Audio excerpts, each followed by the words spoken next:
नमस्कार दोस्तों। आइए आज हम इस वीडियो में बात करते हैं नाट्यशास्त्र के तीसरे और चौथे अध्याय के विषय में। दोस्तों, इससे पहले हमने बात करी थी नाट्यशास्त्र के दूसरे अध्याय के बारे में।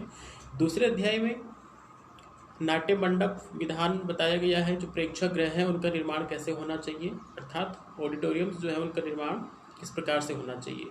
अब तीसरे अध्याय में नाट्यशास्त्र में बात कही है आचार्य भरत मुनि ने कि जो नाट्यशाला है उस नाट्यशाला में विभिन्न प्रकार के देवताओं की स्थापना की जानी चाहिए और उनकी जो है विधिवत रूप से पूजा की जानी चाहिए। और विशेष अवसरों पे, जैसे कि जब हम नींव रखते हैं उस नाट्यशाला के निर्माण के लिए, आधारशिला स्थापना करते हैं और मध्यवार्णी का जब निर्माण करते हैं और विभिन्न प्रकार के स्तंभों की जब हम स्थापना करते हैं, तो इन विशेष अवसरों पे जो है हमें विभिन्न प्रकार के देवताओं की पूजा करके उत्सव जो है मनाने चाहिए। तो यही सब उसमें बताया गया है। ये संक्षिप्त परिचय है उसका कि बस इतना ही उसमें है कि देवताओं की, विशेष रूप से देवताओं की पूजा जो है, जो रंग के जो देवता हैं उनकी किस विधि से हमें पूजा अर्चना करनी चाहिए, यही जो है उस अध्याय में प्रतिपादित है। अब हम बात करते हैं चौथे अध्याय। चौथे अध्याय में जो नृत्य है उस नृत्य की उत्पत्ति कैसे हुई है, जो डांस है उस डांस की उत्पत्ति कैसे हुई है, इस विषय में चौथे अध्याय में जो है आचार्य भरत मुनि ने बात कही है। और इसका नाम है तांडव लक्षणम। तांडव जो नृत्य है उसी को तांडव, जब सर्वप्रथम उस नृत्य की उत्पत्ति हुई तो उसको तांडव कहा गया। तो आइए देखते हैं किस प्रकार से इसकी उत्पत्ति मानी गई है।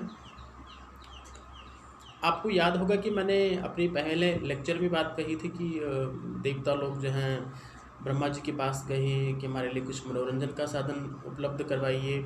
और उसके बाद फिर उन्होंने, जब ब्रह्मा जी ने नाट्यशास्त्र का निर्माण किया तो फिर उन्होंने इसका जो है नाट्य का जो निर्माण किया, तो उन्होंने जो है इसका जो देवता लोग थे उन्होंने इसका मंचन करवाया ब्रह्मा जी के सामने। और फिर उसके बाद जो है त्रिपुरदाह नाम के एक नाट्य का मंचन उन्होंने शिव जी के सम्मुख करवाया है।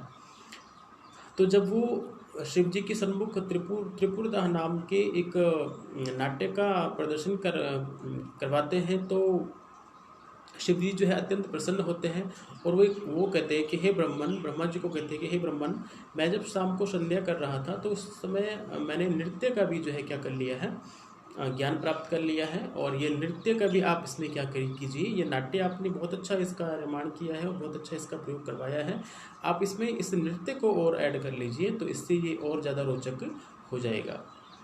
तो फिर उन्होंने अपने शिष्य जो उनके तंडु जो मुनि थे, एक मुनि थे तंडु, उनके अनुचर थे भगवान शिव के, तो उन्होंने फिर तंडु मुनि को कहा कि आप जो है वो ज्ञान उन्होंने जो तांडव नृत्य का जो ज्ञान था वो उन्होंने तंडु मुनि को दिया। और उसके बाद फिर तंडु मुनि ने वो भरत मुनि को दिया।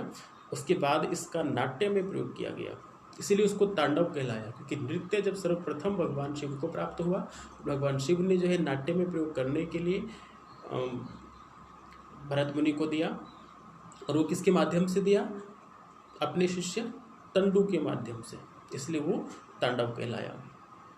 तो दो प्रकार के नृत्यों की बात कही है उसमें कि एक तो है जो उद्धत नृत्य है और दूसरा है सुकुमार नृत्य। जो उद्धत नृत्य है वो तांडव कहलाता है और जो सुकुमार नृत्य है, जो माता पार्वती के द्वारा जो किया गया सुकुमार भाव भंगिमाओं के द्वारा, वो लास्य कहलाता है। तो तांडव और लास्य, जो उद्धत नृत्य है वो तांडव कहलाया और जो सुकुमार नृत्य है वो लास्य कहलाया। तांडव भगवान शिव ने किया और लास्य जो है माता पार्वती ने किया।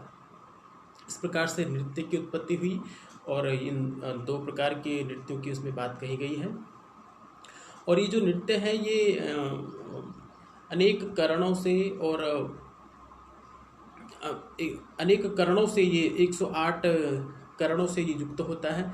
और जो 32 है वो 32 अंगहारों से युक्त है ये नृत्य की बात जो है नाट्यशास्त्र के चौथे अध्याय में कही गई है। अब ये करण और अंगहार क्या है? ये विशेष प्रकार की कुछ मुद्राएं होती हैं जिनका प्रयोग जो है भगवान शिव ने जो है अपने तांडव नृत्य में किया था। ये कुछ मुद्राएं हैं, डांस फॉर्म्स हैं। इनका विस्तृत विवेचन हम बाद में करेंगे, जब मैं इनका प्रयोग जो है आधुनिक फिल्मों में दिखाऊंगा, उस वक्त हम इनका विस्तृत विवेचन जो है कर पाएंगे। तो मित्रों ध्यान रखिए, तीसरे अध्याय में देवताओं की पूजा के विषय में बात की गई है, और चौथे अध्याय में जो नृत्य है, नृत्य की कैसे उत्पत्ति हुई है, और वो दो प्रकार का है, तांडव नृत्य और लास्या। तांडव भगवान शिव के द्वारा किया गया सर्वप्रथम, और वही जो सुकुमार नृत्य जो है माता पार्वती के द्वारा किया गया, तो वो लास्य कहलाया। ठीक है, अब हम इसके बाद वाली वीडियो में बात करेंगे नाट्यशास्त्र के पंचम अध्याय के विषय में।